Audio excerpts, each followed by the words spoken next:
so can we get a dog? I asked my husband, because we are empty nesters, so it's logical. And he says, either dog or me, honey. And logic kicks in. We are going to travel, we are empty nesters, and I choose him. But then my heart, and I go get a pet. I get a snail.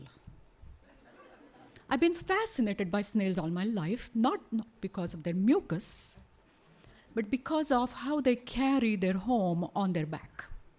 And when I moved here like eons ago, I was utterly confused, like, where is my home, And snails tell you, keep it simple, man or woman.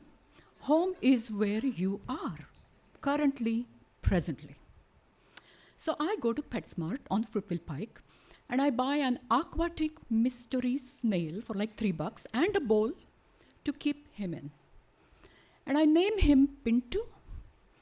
Pintu means, oops. Oh, my Pintu. Pintu is a cute name. Pintu means tiny boy, tiny little boy. And Pintu and I, we come home, and I keep on staring at this cute little thing. His home, which is quite well developed. He's probably 4 or 5 months old. And his foot, gliding into the water in the bowl. And then those antlers, searching for something, and I don't know what, because I don't know what. But there is an app for that. I know the theme. There is an app for that. So I log into my Facebook, and I find a group called Mystery Snail Lovers, and I become one. And I learn a lot. I learn that Pintu needs the water to be temperature and pH controlled and filtered water. I need to cook for him. I need to cook like carrots and cucumbers and green beans and snello or jello, and crush eggshells to provide calcium for his growing home. So through all of that TLC, we bond. I bond. I watch him grow a little tiny bit every single day, and as I clean his home very gently, it reminds me every day, keep it simple, man. And then I get a magnifying glass and I watch his tiny little mouth biting into food I make for him. And then the siphon extending all the way up to the water surface to suck in oxygen. Who knew that he needs that? By this time now, I've had Pintu for 11 months. 11 months. And the app tells me that he's going to be with me for maybe life extension 2 years. And then one fine morning, I get up and I go and I say, "Good morning, Pintu." Yes, I talk to him. But no, I'm not nuts, because I never expect an answer back, like, "Good morning, Swapna." No, I don't.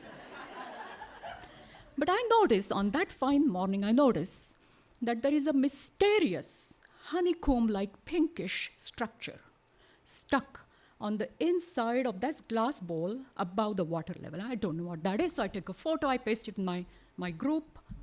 And one of my lovers, meaning the mystery snail lovers, tells me, "Don't you know this is a clutch of eggs?" Now, my Pintu, supposedly male, who has been with me for 11 months solid, has laid a clutch of 50 or so eggs. So I'm trying to make a sense of this miracle. And I learn that these mystery snails, they need to have, XXX in order to reproduce. But they can keep the sperms inside of them for up to 12 months. And the mom controls when to lay those eggs. So my Pintu is ultra feminist. She even took a male name, no complaints there. So I'm going to be a grandma times like 50.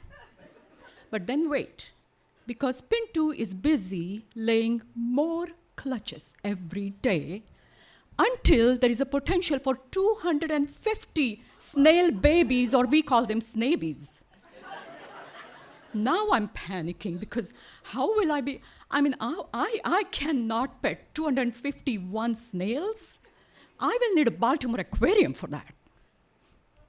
So I have an idea. I'm going to float them, in their natural habitat in Susquehanna River. So I float this idea into my group, and hatred comes spewing back at me. It's like, are you crazy? Don't you know this is illegal? Just ship a few to me, and pretty soon I have a group of moms and dads ready to adopt all of my snabies. And I'm like embarrassed and scared and all of that. I'm trying to figure out how to mail these across the state border. And during those few days, a few at a time, but all of my snabies die. Good riddance? No. Because the mom has not even seen those babies because you need to hatch them separately in a Tupperware and separate bowl. Now the next thing that happens is that suddenly for 2 months I have to be away from Lancaster. So my husband takes care of Pinto, and thank you. And I come back after 2 months, and I go to the windowsill where Pinto is housed. And there is no house, and there is no Pinto. Pinto dies about 4 weeks after I leave. I don't know if she was in agony or was she comfortable. And I wish I was there to hold her, to ease her into her final passage. Now logic tells me that she just lived a natural, lifespan and died of natural causes. But my heart argues that it's the grief that killed her, not having seen her babies even once. I guess I would never know why, because there is no app that distinguishes between logic and love. Thank you.